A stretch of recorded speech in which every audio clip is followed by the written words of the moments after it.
réveil, ça fait mal. Je me suis dit, ça y est, l'année, elle est foutue. Ouais. Je vais pas m'en sortir. Et puis bon, en fait. En fait, presque un an plus tard. Bienvenue à l'Ariège. Oh là là, c'est beau, il y a tout ça. On est chez Chanvre Ariégeois.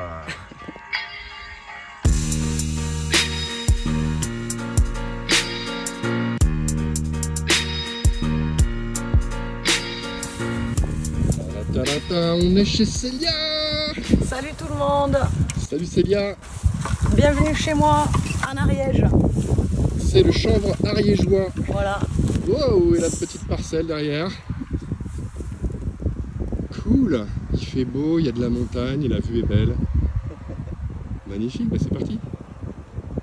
Commence à y avoir des parfums intéressants. Ouais. T'as combien de plants là du coup? Là, il y a une 120 plants à peu près. Ok. Donc ça, c'est ta deuxième production en cours. C'est ça. Tu as commencé il y a Deuxième année. 1 an et demi. Voilà, je me suis inscrite à la formation il y a 1 an et demi. L'an dernier, première production, j'étais pas ici. J'avais fait 55 plants. Ouais. Et j'en ai récolté que 25 parce que je m'en suis fait voler 25. Tu viens d'où avant tout ça, toi? Avant tout ça, professionnellement, j'étais sur Toulouse, je travaillais dans la vente. J'étais responsable d'un magasin, d'une grande enseigne de basket. Ouais. J'ai fait ça pendant 12 ans et j'en ai eu marre de la folie des grandes villes, du monde, des gens qui veulent tout de suite. Ok. Donc j'ai voulu fuir un petit peu ça et donc je voulais rentrer en Ariège qui est mon pays natal. Yes. Et j'ai eu l'opportunité de revenir pour travailler dans une autre structure. D'accord. Voilà, ce qui m'a fait déjà revenir en Ariège. Et donc tu as une bonne base d'expérience professionnelle, un peu commerciale, management, gestion de magasin. C'est ça. Gestion de personnel, gestion de l'humain, gestion de personnel. Ouais. Et puis oui, des notions du coup en vente et en technique de vente qui sont quand même un atout pas mal. Yes. Et tu t'es dit tout ça c'est pas assez vert pour moi. Exactement. Tu as eu une petite étape de transition en travaillant pour un golf. Ouais, c'est ça. Ben, en fait, pour revenir en Ariège, j'ai trouvé ce boulot là au golf de l'Ariège. Ouais. Où je ne vais pas rentrer dans les détails, mais bon voilà, j'ai fait mon petit temps et puis j'en ai eu marre, j'ai voulu partir. Ouais. Donc j'ai pu faire une rupture conventionnelle, j'ai quitté ce travail et là j'avais vraiment envie de me lancer dans un truc nature, rapport à la terre et voilà. Et au bien à faire à la nature, ou en tout cas faire avec la nature. Voilà, c'est ça, travailler avec la nature et pas contre elle. Ok. Et puis ouais, développer quelque chose qui garde ces valeurs-là de naturel, bien-être, etc. Yes. Et pourquoi le chanvre alors plus qu'une autre plante? Parce que la nature elle est vaste. C'est sûr. Le chanvre parce que je connaissais déjà un petit peu la plante. J'avais déjà expérimenté un petit peu en culture, tout ça. Donc je savais que c'était voilà, quand même une plante qui pousse assez facilement, seule. Et donc je me suis dit, il y a peut-être moins de contraintes que dans un boulot comme le maraîchage ou quelque chose comme ça. Ok. Et puis possible de démarrer avec peu de moyens. Donc voilà quoi. Et en plus le chanvre, il y a tellement de choses possibles avec. Ouais, c'est son côté. Tout ce qu'on peut faire. Beaucoup d'applications possibles derrière. Voilà, en se disant je peux commencer par le bien-être et puis qui sait après, c'est tellement large que ça pourra s'ouvrir sur d'autres filières ou d'autres débouchés quoi. Yes. Ouais. Tu as lancé une petite marque. Ouais. Donc à peine 1 an après tes tout débuts. Ouais, c'est ça. J'ai ouvert l'entreprise au mois de juin. Je suis rentrée dans la formation au mois de février. Ouais. Et j'ai ouvert l'entreprise au mois de juin. 4 mois après, ouais. Voilà, donc j'avais déjà lancé la culture. Ok. Donc j'ai trouvé ma petite marque, mon petit nom là. J'ai fait faire mon logo par des connaissances, toujours en essayant de limiter les dépenses. Donc ça s'appelle C'est bien d'ici, Chanvre Ariégeois. Voilà, C'est bien d'ici, Chanvre Ariégeois. C'est pour faire le jeu de mots CBD, ça fait C'est bien d'ici. Yes. Voilà, et donc là, voilà, je développe ça tranquillement. Les ventes commencent à se faire. Et ouais, parce que depuis le mois de janvier, tu as ouvert les ventes. C'est ça. Donc il a fallu que tu fasses ta culture, etc. Voilà. Ouais.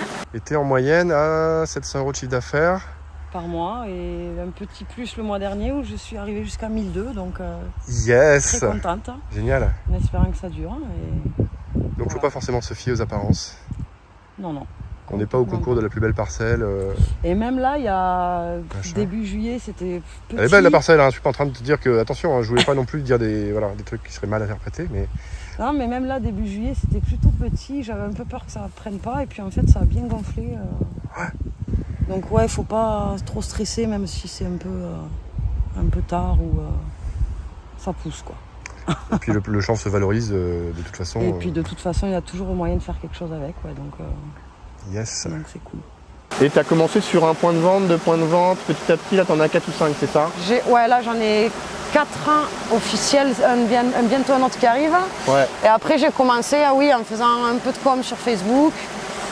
Donc un petit peu en direct du coup, puisque les gens m'appelaient, ils venaient à la maison chercher ce qu'ils avaient besoin. Ok. Et après petit à petit j'ai commencé par trouver un point de vente et puis un deuxième. Yes. Et puis voilà, après ça commence à parler et voilà, donc ça se développe. Et c'est que le début finalement. Et c'est que le début, j'espère bien. Yes, moi j'ai déjà envie de te dire un grand bravo pour cette première étape. Merci. C'est une belle étape, ça commence à rentrer. Tu as une deuxième culture qu'on voit aussi dans les images là, qui est bien partie. Et la première culture, tu as quand même eu une mauvaise surprise juste avant les récoltes. Je te laisse en dire un mot. Ben ouais, donc mi-septembre, je me lève un matin et la moitié de mes plants n'étaient plus là. Donc tu avais 50 plants qui... Ouais, j'avais mis 50 plants et j'en ai 25 que je me suis fait voler en fait. Qui ont disparu. Voilà, donc c'était des beaux arbres, ils étaient bien gros, ça a été coupé à la scie, hein, parce que les troncs étaient comme ça. Et donc voilà, bien brutal. Ouais, au réveil ça fait mal. Je me suis dit ça y est, l'année elle est foutue. Ouais. Je vais pas m'en sortir. Et puis bon, en fait. En fait, presque un an plus tard, tu as bien valorisé tes 25 plants. C'est ça. Finalement, j'ai quand même fait une récolte plutôt sympa. Et donc j'ai réussi à valoriser ça. Et là, j'ai même encore du stock à vendre. Donc, tu as un chiffre qui augmente petit à petit. Voilà. Et tu as encore du stock pour quelques mois là. C'est ça. Donc logiquement, je devrais pouvoir finir avec mon stock avant d'avoir la nouvelle récolte qui arrivera bientôt. Là. Donc du coup, ça se goupille plutôt bien. Alors, du coup, double bravo parce que tu t'es quand même pris une belle tuile en cours de route. Et malgré ça, voilà, tu as bien valorisé le truc. C'est top. Ouais, ça, c'est déjà génial.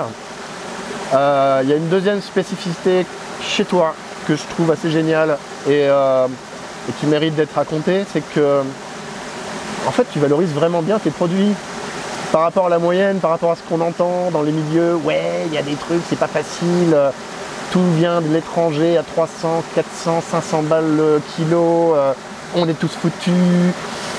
Toi, tu es complètement aux antipodes de ça. Ben, en fait, j'ai commencé par aller voir les magasins de CBD pour vendre ma fleur et quand j'ai vu ce qu'ils me proposaient en tarif, moi je me suis dit que c'était pas possible en fait qu'eux gagnent autant que moi alors que c'est moi qui fais tout le travail, quoi. Donc du coup j'ai pas voulu travailler avec eux, j'ai préféré aller voir des petits magasins de producteurs. Ouais. Là on fonctionne plutôt en dépôt-vente et avec une commission pour eux. Et du coup c'est beaucoup plus avantageux pour moi et eux ça leur fait quand même une nouveauté à proposer dans leur boutique. Donc pour l'instant on y trouve chacun notre compte, donc ça se passe bien comme ça, quoi. Ok. Voilà, et ça me permet de ne pas vendre ma marchandise au rabais, quoi, en fait. Ouais, c'est ça. Tu valorises bien ton travail. Ça, Célia, ça, c'est pas mesdames et messieurs, mais... Non, mais bravo, quoi. Bah, c'est vrai que franchement, ça me faisait peur un peu quand j'entendais parler des tarifs qui commençaient à baisser et tout ça. Ouais. Et le fait d'avoir trouvé ça, c'est vrai que je me dis que je suis plutôt bien, finalement, par rapport à certains. Donc ouais, c'est super cool. Excellent. Est-ce que tu penses qu'aujourd'hui, il y a un quelconque frein pour que tu puisses pas continuer de cette manière dans l'année qui vient et doubler ton nombre de points de vente sur le même principe? Je pense pas. Non, honnêtement. Tu es confiante là pour la suite là-dessus? Ouais, je suis quand même assez confiante. En plus là, on commence quand même à m'envoyer des mails pour me demander des infos sur mes produits. Donc il y a aussi des gens qui viennent vers moi directement. Donc du coup, je me dis que ça peut que continuer dans le bon sens, quoi, en fait.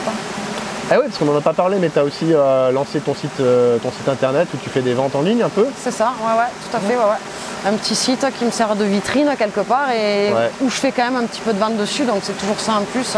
Ok. Et quand on cumule ça, plus les magasins revendeurs, plus un peu les marchés, un peu le direct, bon, finalement, Un petit peu de bouche à oreille qui commence et tout ça. voilà, ça commence à circuler un petit peu, quoi.